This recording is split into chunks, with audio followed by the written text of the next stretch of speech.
ng opisina is Uniwide. Uniwide. Wala nang wala yun. Hindi ko rin Pangalan mo. Oh, pero pangalan ko. Pangalan. Oo, pero pangalan. Pero totoo naman kaya. Be-verify daw nila kaya nga kailangan ko sumama. Be-verify nila. So ngayon, alanganing oras, syempre hindi na makakalabas ng ng kulungan. Kulong ako ng hanggang Lunes. Ba't siya makukulong? Yun nga kasi kung hindi na nila ako ma-verify kung walang office na. Kaya nakarating na, mapadiditing talaga ako. Ano pala siya? Saka bakit? Sir, may yung warrant of arrest sa'yo, alam mo ba yan na nangyari sa'yo? Ginawa mo ba talaga yan? Hindi. Kita mo? Hindi mo ginawa. Kita niyo? Alam na kung sino may gawa niyo. Magkano presyo ng bouncing check na yun? Magkano yung presyo? Bossing, magkano presyo ng bouncing check?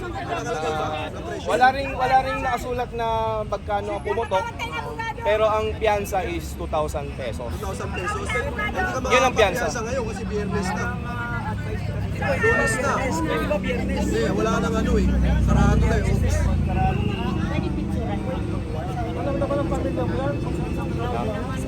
So ayun, narinig niyo po. Paano ko tatawagan yung asawa ko? Hindi sila lahat ng gamit niya. Wala na kayong ititira. Lagi yung lahat ng ano niya. Saan ka naman na lahat? Hindi, dapat sumama kayo doon. Kailangan samahan nyo, hindi pwedeng siya lang. Hindi pwede.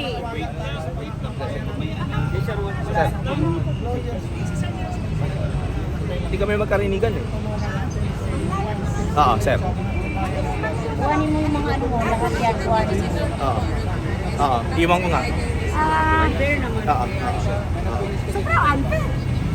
Sobrang unfair. Sige, sir. Wala sa oras yun eh.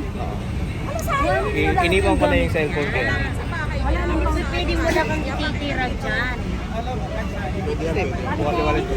Basta makita kami. Pati wallet? Sige na, kami na parang sure. Akin na wallet mo. Kasi, Dali na, hindi pwede mo lang kami. Tuso sila, tuso tayo. sige, sir. Sunod na lang kayo. No? Sige, sir.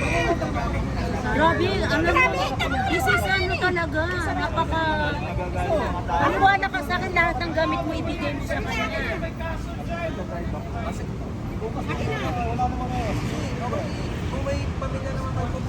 Hindi pwede, iwan mo lahat yan. Wala sa ayos yung ano na yan. Hindi pwede. Lahat ng gamit mo ibigay mo. Bigay mo na lang din. Lahat. Uy, vlogger, alam niyo yan ha? I-ano mo yung lahat ng gamit mo, iwanan mo sa kanila. Hindi pwede. Sa Makati po, sa Makati sir. Hindi pwede guys. Sa estasyon. Sa station. Kailangan yung samahan, huwag yung iwan kayo. Sa school. Kailangan yung huwag. Malapit lang dito sir. Kamay libis. Doon tayo. Sabihin mo sa samahan natin. Pero hindi kasi kailangan talaga mag-clear kung saan siya dadalhin. Hindi po pwedeng iwanan nyo to. Pero pwede pa siya mag-bail ngayon.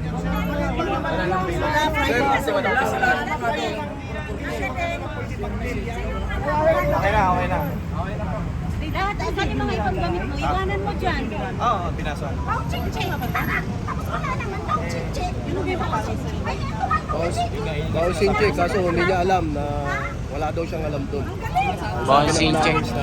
lahat tayo pwede ka magkaso. Si Kuya Nelson ito, channel 167. Sir, pwede kami sumama?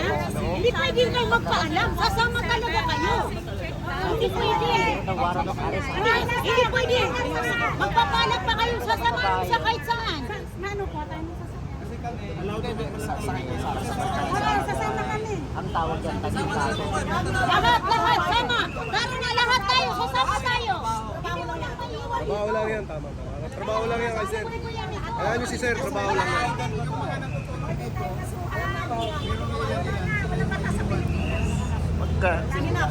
Anong mangyayari niya pag... Samahan nyo, Teng. Yung gamit ano, yung... Ako na bahala sa gamit.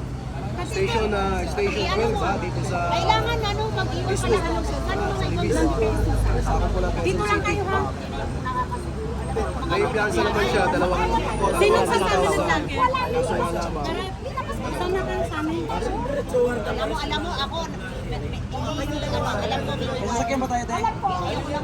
pwede kayo sumunod. Hindi kami sunod. Sige. So ayun na po mga kababayan ko, ano?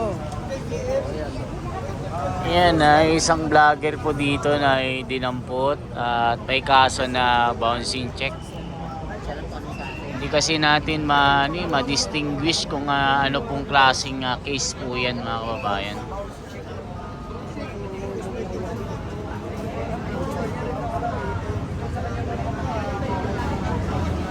Dinala na siya oh. Mga kababayan.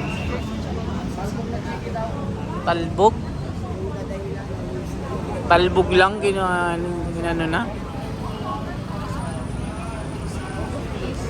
Talbog. Tinalbog. Tumalbog na cheque.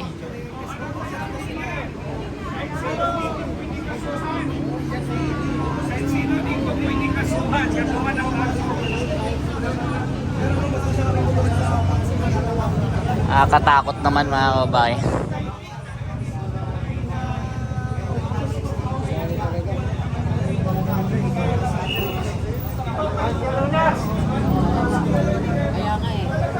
Alam niyo naman maraming followers yan na vlogger eh. Tapos talagang patahimikin talaga. So marami sa atin yan. Oppression. Oppression yan. Oo, oppression yan. Gusto talaga na abusalan yung ating mga yung karapatan natin.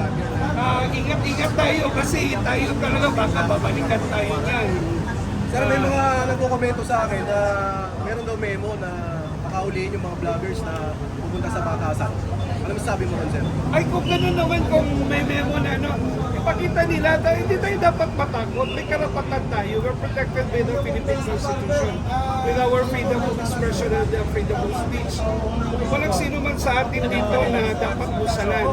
Kaya mga taong bayan, awa naman kayo sa bayan natin. Itong mga ginagawa ng mga vloggers ay sadyang katotohanan ng mga kanilang pinalabas. Wag nyo naman hayaan na lang na ganito ang takbo ng ating mga takbo ng ating gobyerno na talagang kahit yung simpleng pagpapahayag ng sino man dito ay bubusalan ng itong gobyerno na to. Kawawa talaga tayo dito. Lahat hawak nila mula sa militar, tsaka PNP, mga korte, hawak nila. Kaya tayo mga vloggers dito, ingat-ingat po tayo. Alam natin kasi mamaya sino na naman ang dito gagawa ng kaso, gagawa ng kasalanan. Anong nangyari sa kanya?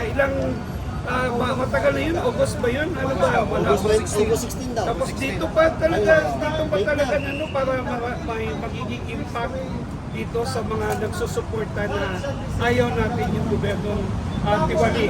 Talagang talaga ito, pagbabalahura ng karapatan ng ating mga mamamayan, ng mga simple at mga ordinaryo mga tao na gusto lamang may pahayag yung tama, yung totoo at walang kinikilingan, yung totoong serbisyo para malaman ng iba, lalo na sa mga tao na walang alam at hindi nila alam. Kaya po, tayo ingat po tayo. Yan lang po. Sir, silent martial na ba tayo? Ay, talaga naman. Talagang hindi tayo dapat mapagpakapati. Silent martial law talaga to. Ayun na, meron na tayong in-examplean dito. No? Na isang vlogger talaga na hinuli nila dito pa talaga. Pwede naman huli nila sa bahay o kung saan. Ang problema, iba ang address. Walang address. Mali ang address. Ayun na nga, kung personal yun, huwag naman sana ginawa nila dito yun. Diba? Ayun na nga. I-verify pa. Ayun ang gagawin natin talagang. Hawak-hawak tayo, kapit kamay tayo. Lahat tayo mga Pilipino na may alam at alam natin na nagpupusal itong gobyernong ito. Dapat talaga ilabas natin kung ano ang katotohanan. Ilabas natin, magkaisa tayo. Ito, sa social media, yun ang tunay na rally natin. Kasi hawak nila ang kalsada. Dito tayo sa social media, makikibaka. Diyan natin ilabas ang tunay na pangyayari sa ating bansa. dahil hindi na ipalabas ng tunay ng mga mainstream media. Merong mga programa na talagang independently lamang. Iilan lamang ng mga programa ng mainstream media na nagpapalabas ng totoo, pero kadalasan yung mga report, lalo na yung sa oras na nanonood ang mga tao, puro lang talaga kasiraan sa ating dating Pangulong Duterte at Vice Presidente.